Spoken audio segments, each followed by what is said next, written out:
Good morning. आज अपन start करने वाले हैं ऐसे 315 जो डील करता है identification and assessment of risk of material misstatement के रिगार्डिंग ऑडिटर की क्या रेस्पॉन्सिबिलिटी है, राइट। ओके, 315 किसके बारे में डील करता है? रिस्क ऑफ मटेरियल मिसस्टेटमेंट के आइडेंटिफिकेशन एंड असेसमेंट। क्लियर। फिर ये बोलता है जो रिस्क ऑफ मटेरियल मिसस्टेटमेंट होता है ना, it's a function of two risk. पहला तो इनहेरेंट रिस्क और दूसरा क्या है? Control risk. Clear. Inherent risk का मतलब क्या हुआ? Without considering control, right. जो भी आपने कंट्रोल इंप्लीमेंट किए हैं एंटिटी ने, उसको कंसीडर किए बिना मिसस्टेटमेंट होने की क्या रिस्क है, राइट। उसको कंसीडर किए बिना मिसस्टेटमेंट होने की क्या रिस्क है, ऑडिटर को देखना है। इसके लिए ऑडिटर क्या करता है? एंटिटी के एनवायरमेंट को समझता है, राइट। ऑडिटर के एंटिटी के क्या करता है? एनवायरमेंट को समझता है कि एंटिटी का एनवायरमेंट कैसा है, राइट। इससे तो पता चलेगा कि एंटिटी में इनहेरेंट रिस्क कितनी है। क्लियर। दूसरा ऑडिटर क्या करता है? ऑडिटर को देखना है कंट्रोल रिस्क। मतलब जो एंटिटी ने कंट्रोल इंप्लीमेंट किए हैं वो मिस स्टेटमेंट को आइडेंटिफाई नहीं कर पाए या फिर उसको डिटेक्ट एंड करेक्ट नहीं कर पाए, वो रिस्क कितनी है, राइट। ऑडिटर क्या करेगा? उस रिस्क को क्या करेगा? असेस करेगा। क्लियर है। इसके लिए ऑडिटर को क्या करना पड़ेगा? एंटिटी के पहले इंटरनल कंट्रोल को समझना पड़ेगा। क्लियर। तो स्टैंडर्ड क्या बोलता है कि सर आपको क्या करना है? रिस्क ऑफ मटेरियल मिसस्टेटमेंट आपको आइडेंटिफाई करनी है और असेस करनी है। इसके लिए ऑडिटर क्या करता है? पहले एंटिटी के एनवायरमेंट को समझता है और एंटिटी के इंटरनल कंट्रोल को समझता है। एनवायरमेंट को क्यों समझ रहा है? In order to identify inherent risk. और दूसरा ऑडिटर इंटरनल कंट्रोल को क्यों समझ रहा है? In order to identify control risk. Clear. चलिए अपन शुरू करते हैं अपना स्टैंडर्ड। तो स्टैंडर्ड बोलता है कि ये किसके बारे में डील करता है?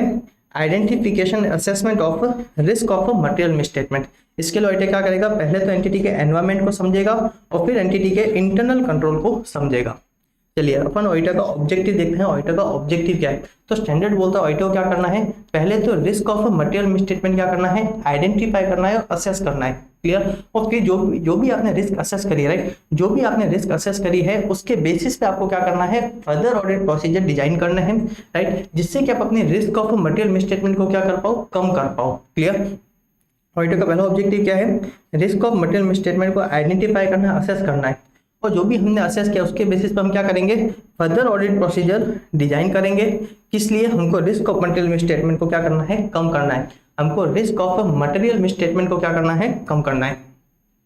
चलिए, ये जो हम जो पूरी रिस्क असेस कर रहे हैं ना, एनवायरमेंट को समझ रहे हैं, इंटरनल कंट्रोल को समझ रहे हैं, इसी को क्या बोलते हैं? Risk assessment procedure. ध्यान रखना, इसको क्या बोलते हैं? Risk assessment procedure. तो चलिए अब ऑडिटर क्या करेगा? रिस्क को आइडेंटिफाई करने के लिए, असेस करने के लिए, तो सबसे पहले ऑडिटर क्या स्टैंडर्ड क्या बोलता है? आप रिस्क असेसमेंट प्रोसीजर परफॉर्म करोगे। क्लियर। क्यों करोगे? In order to identify and assess risk of material misstatement. फिर ये बोलता है कि सर ध्यान रखना, आपने जो भी रिस्क असेसमेंट प्रोसीजर परफॉर्म किया, राइट, जो भी आपने रिस्क असेसमेंट प्रोसीजर परफॉर्म किए हैं in order to identify risk of material misstatement, ये अपने आप में सफिशिएंट एप्रोप्रिएट ऑडिट एविडेंस नहीं है। ध्यान रखना, जिस तरीके से रिटर्न रिप्रेजेंटेशन अपने आप में सफिशिएंट एप्रोप्रिएट ऑडिट एविडेंस नहीं होते, उसी तरीके से रिस्क असेसमेंट प्रोसीजर भी अपने आप में सफिशिएंट एप्रोप्रिएट ऑडिट एविडेंस नहीं होते। क्लियर। फिर ऑडिटर क्या करेगा? एंटिटी के एनवायरमेंट को समझने के लिए, इंटरनल कंट्रोल को समझने के लिए ऑडिटर क्या करेगा? एक तो मैनेजमेंट की इंक्वायरी करेगा। क्या करेगा? मैनेजमेंट की इंक्वायरी करेगा। दूसरा क्या करेगा? एनालिटिकल प्रोसीजर परफॉर्म करेगा। कोई अनयूजुअल रिलेशनशिप है, अनएक्सपेक्टेड रिलेशनशिप है, ऑडिटर क्या करेगा? उसको अंडरस्टैंड करेगा। क्लियर। फिर ये देखिए क्या करेगा? ऑब्जर्व करेगा और इंस्पेक्शन करेगा। क्लियर। ऑब्जर्व मतलब कोई और प्रोसेस कर रहा है, ऑडिटर क्या करेगा? उसको देखेगा, उसको ऑब्जर्व करेगा। इंस्पेक्शन मतलब ऑडिटर खुद इंस्पेक्ट करेगा पर्सनली। क्लियर। फिर हमने जो ऐसे 220 के अकॉर्डिंग हमने क्लाइंट एक्सेप्टेंस और कंटिन्यूएंस के रिगार्डिंग हमने जो डिसीजन लिया था, राइट, उसके जो रिजल्ट थे, ऑडिटर क्या करेगा? उन रिजल्ट को भी कंसीडर करेगा in order to identify and assess risk of material misstatement. हमने देखा था इंटीग्रिटी देखी थी। क्लियर। हमने देखा था है ना, हमारी हमने ना क्या देखी थी? हमारी कॉम्पिटेंस चेक करी थी। हमने एथिकल रिक्वायरमेंट से हमने देखा था कि हम कंप्लाई कर पाएंगे नहीं कर पाएंगे। अगर आपको कुछ याद होगा, हमने कुछ रिजल्ट के बेसिस पे हमने डिसीजन लिया था एक्सेप्ट करना है नहीं करना है। तो ऑडिटर क्या करेगा? रिजल्ट को भी कंसीडर करेगा रिस्क ऑफ मटेरियल मिसस्टेटमेंट को आइडेंटिफाई करने के लिए और असेस करने के लिए। और लास्ट में बोलता है कि अगर आपने क्या करी थी, पिछले साल भी आपने क्या करी थी, उसकी ऑडिट करी थी, और आप क्या करते हो, अपने वर्किंग पेपर को यूज करना चाहते हो risk of material misstatement identify करने और असेस करने के लिए। तो आपको देखना पड़ेगा कि इस साल कोई चेंज तो नहीं हुआ है, कोई सर्कमस्टेंस तो नहीं हुए। ऑडिटर को चेक करने पड़ेगा जो डेटा है जिसके बेसिस पे मैं रिस्क असेस करने वाला हूँ, क्या वो डेटा अभी भी वैलिड है क्या। क्लियर।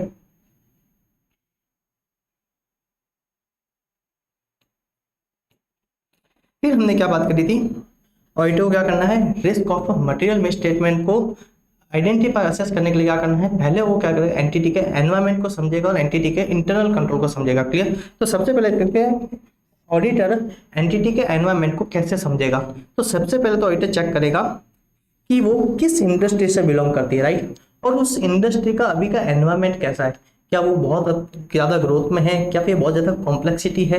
ऑडिटर क्या चेक करेगा, पहला तो उसका चेक करेगा कि इंडस्ट्री कौन से इंडस्ट्री से वो बिलोंग करती है।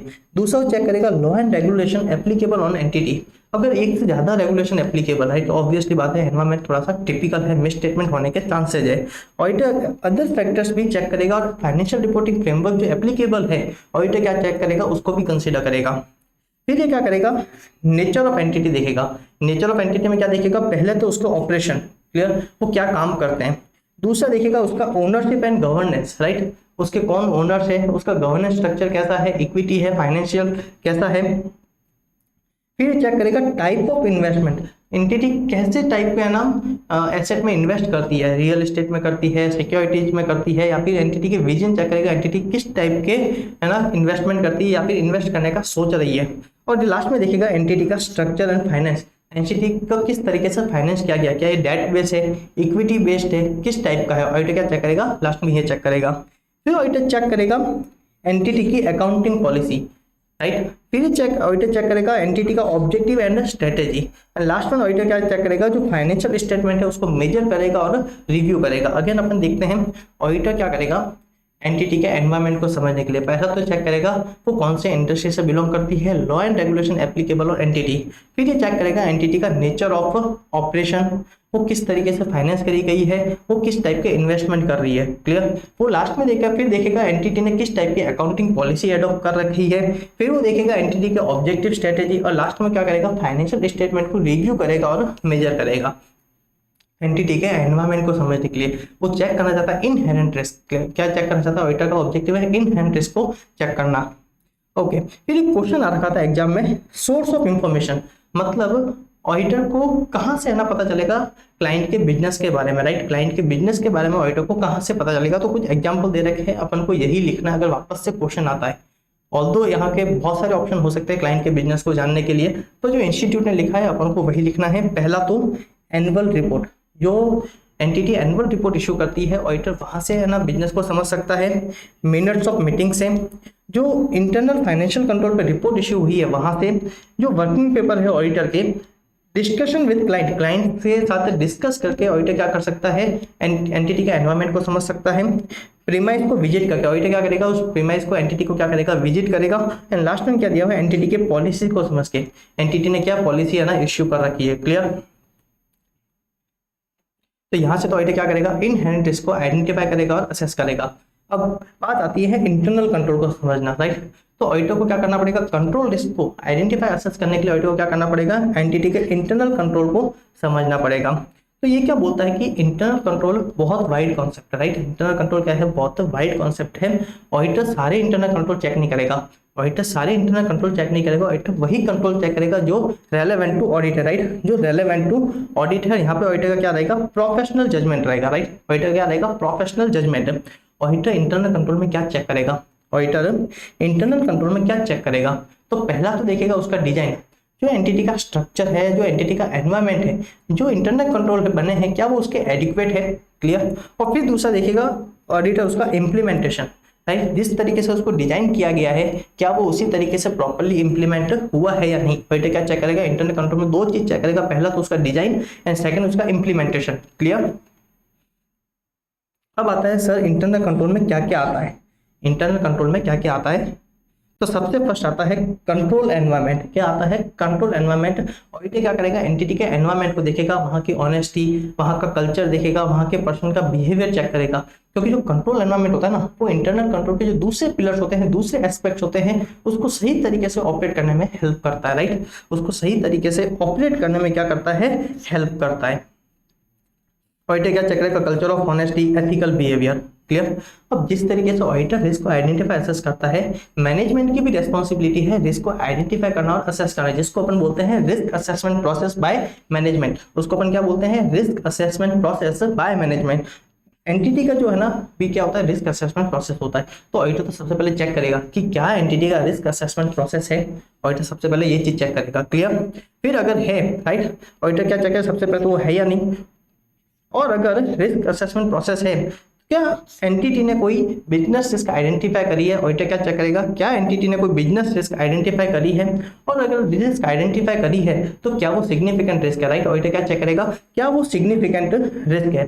फिर वो चेक करेगा कि एंटिटी ने असेस किया है उसका लाइक्लीहुड ऑफ ऑकरेंस, रिस्क के ऑकर होने के चांसेस क्या है, रिस्क के ऑकर होने के चांसेस क्या है, और उस रिस्क को डील करने के लिए, राइट, उस रिस्क को डील करने के लिए एंटिटी ने क्या एक्शन लिया, राइट। फिर अगेन इस चीज पे भी एक बार क्वेश्चन आ रखा है कि रिस्क कुछ सर्कमस्टेंस हो सकते हैं जिसके कारण रिस्क चेंज हो सकती है, या फिर क्या हो सकती है, रिस्क बढ़ सकती है। ध्यान रखना, अगर वॉलेटिलिटी बढ़ती है या फिर हम कोई नई चीज अडॉप्ट करते हैं तो एक जनरल एजम्पशन है कि रिस्क क्या हो जाती है, बढ़ जाती है। तो उसी के कुछ एग्जाम्पल दे रखे हैं, जैसे कि पहला क्या है, change in operating environment. Clear. दूसरा है आप क्या कर रहे हो, नए पर्सनल है ना, क्या कर रहे हो, अपॉइंट कर रहे हो। फिर बोल रहे हैं आप नया इंफॉर्मेशन सिस्टम क्या कर रहे हो, इंप्लीमेंट कर रहे हो। फिर ये बोल रहा है कोई रैपिड ग्रोथ हो रही है, आप नई टेक्नोलॉजी एडॉप्ट कर रहे हो, आप कॉर्पोरेट रीस्ट्रक्चरिंग कर रहे हो, राइट, क्या कर रहे हो, कॉर्पोरेट रीस्ट्रक्चरिंग कर रहे हो, आप नई अकाउंटिंग है ना एडॉप्ट कर रहे हो, मतलब आप एएस से इंड एस पे आ रहे हो। क्लियर। या फिर आप कोई नया प्रोडक्ट या फिर नया मॉडल लॉन्च कर रहे हो। Am I clear. तो ध्यान, अगर इस टाइप के कुछ सर्कमस्टेंस है तो ऑडिटर को ध्यान रखना पड़ेगा, ऑडिटर को अलर्ट रहना पड़ेगा कि अब इस केस में इस एंटिटी में रिस्क ज्यादा हो सकती है मिसस्टेटमेंट की। क्लियर।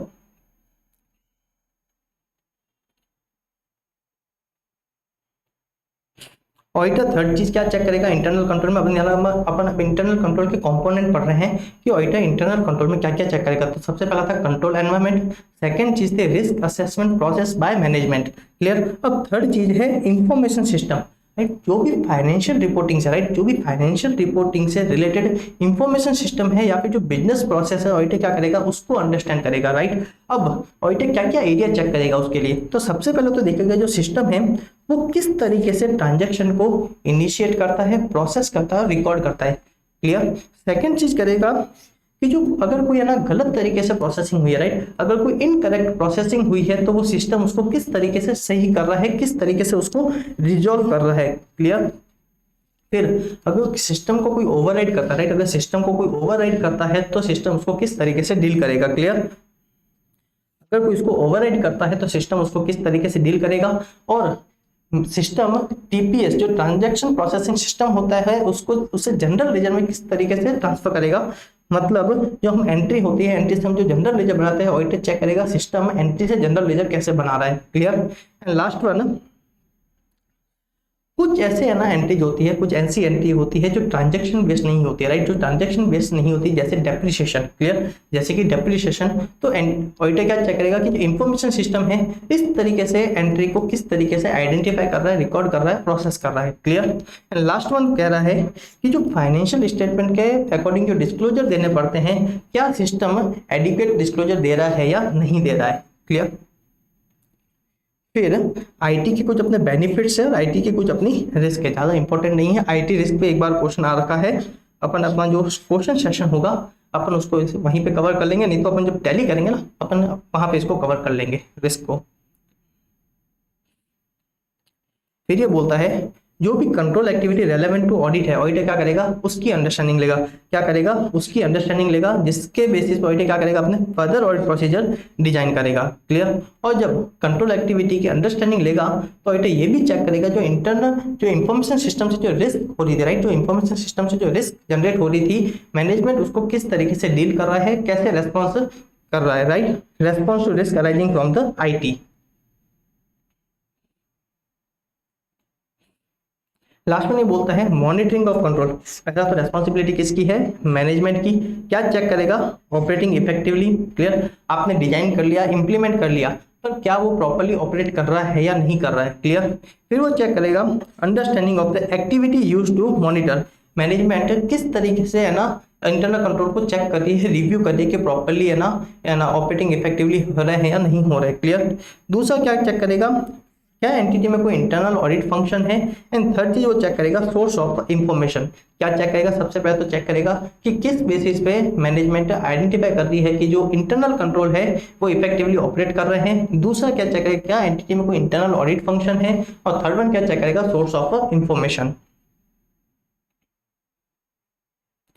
अब हमने क्या किया है, अगेन हमने रिस्क असेसमेंट प्रोसीजर परफॉर्म किया, हमने क्या किया है एंटिटी के एनवायरनमेंट को समझ लिया और एंटिटी के इंटरनल कंट्रोल को समझ लिया। क्लियर।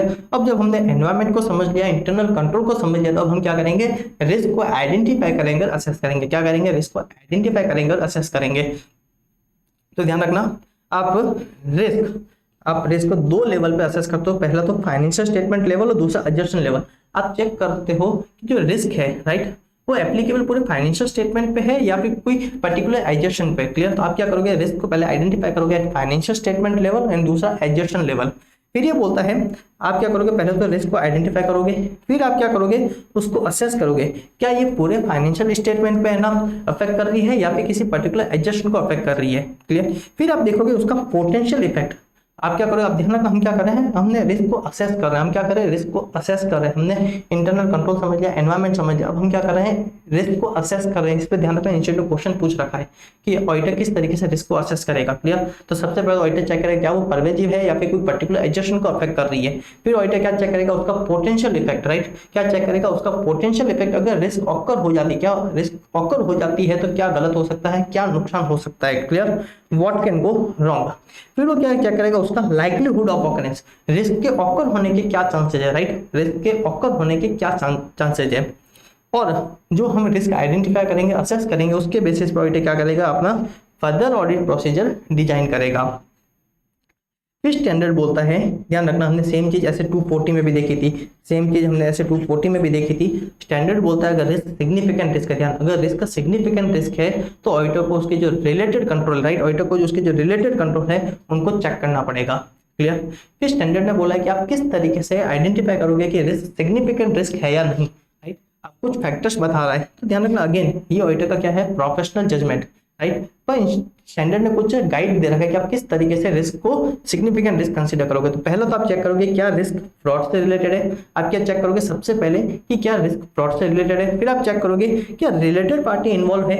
फिर आप चेक करोगे कॉम्प्लेक्सिटी ऑफ ट्रांजेक्शन, क्या चेक करोगे कॉम्प्लेक्सिटी ऑफ ट्रांजेक्शन। फिर आप देखोगे डिग्री ऑफ सब्जेक्टिविटी इन्वॉल्व, उसमें कितना है ना जजमेंट ले रखा है। राइट। उसमें कितना एजम्पशन ले रखा है। क्लियर। फिर आप देखोगे क्या ये outside normal course of business है। एक तो होता है नॉर्मल कोर्स इन बिजनेस, एक होता है आउटसाइड नॉर्मल कोर्स। अगर आउटसाइड नॉर्मल कोर्स ऑफ है तो ऑडिटर क्या चेक करेगा, उसके रिस्क को क्या कंसीडर करेगा, सिग्निफिकेंट रिस्क। फिर ये चेक करेगा क्या ये related to recent development law and regulation, accounting या फिर इकोनॉमिक जो होती है डेवलपमेंट, क्या ये उससे रिलेटेड है। अगर उससे रिलेटेड है तो अगेन क्या है, सिग्निफिकेंट रिस्क। क्लियर। फिर ये बोलता है कि sir in case substantive procedure आपको सफिशिएंट एप्रोप्रिएट ऑडिट एविडेंस नहीं दे सकते। Right. In case substantive procedure आपको सफिशिएंट एप्रोप्रिएट ऑडिट एविडेंस नहीं दे सकते, आपको क्या करना पड़ेगा, कंट्रोल को टेस्ट करना पड़ेगा। क्लियर। फिर अगर आपको कोई इनकंसिस्टेंसी लगती है, राइट, आपको क्या लगता है आपकी जो अभी अंडरस्टैंडिंग थी एनवायरमेंट की, इंटरनल कंट्रोल की, अब आपको कोई नई इंफॉर्मेशन मिलती है जो क्या है, इनकंसिस्टेंट है। क्या है, इनकंसिस्टेंट। तो ऑडिटर क्या करेगा, फिर से risk of a material misstatement को आइडेंटिफाई करेगा और असेस करेगा। क्लियर। ओके। तो हमारा चैप्टर होता है पूरा, हमने एट द एंड क्या किया, रिस्क ऑफ मटेरियल मिसस्टेटमेंट को आइडेंटिफाई किया है, असेस किया है। ऑडिटर क्या करेगा, on the basis of assess risk auditor क्या करेगा, अपने फर्दर ऑडिट प्रोसीजर डिजाइन करेगा जो अपन डील करेंगे ऐसे 330 के साथ में।